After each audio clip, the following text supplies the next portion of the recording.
नमस्कार दर्शकों, आवाज इंडिया में आपका स्वागत है। 9 महीने पहले प्रधानमंत्री नरेंद्र मोदी ने छत्रपति शिवाजी महाराज के जिस पुतले का खुद अपने हाथों से अनावरण किया था, वो पुतला महज 9 महीने में ही भ्रष्टाचार की भेंट चढ़ गया और ताश के पत्तों की तरह भर भरा के गिर गया। आपको बताते चले दर्शकों कि जो महाराष्ट्र के सिंधुदुर्ग जिले में मालवण स्थित राजकोट किले में पुतला गिरने की घटना सामने आई है। पुतला गिरने की घटना सामने आने के बाद पुतला बनाने के काम में गुणवत्ता पर सवाल उठने लगे और विपक्ष द्वारा भ्रष्टाचार का बड़ा आरोप भी लगाया जा रहा है।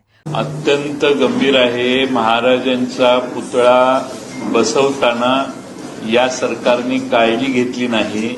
सरकार त्याला जबाबदार आहे। सरकारने केवळ आणि केवळ पंतप्रधानांच्या हस्ते हा पुतळा उभारायचा एवढा उद्देश ठेवून इव्हेंट केली, पण मूळ महाराजांच्या प्रती जी काळजी घेणं आवश्यक होतं, पुतळा उभारताना त्याच्या बळकटीची, त्याच्या सर्वच तिथल्या वाऱ्याची, तिथल्या सगळ्या परिस्थितीची, याचा दुर्लक्ष करण्याचं काम झालेलं आहे।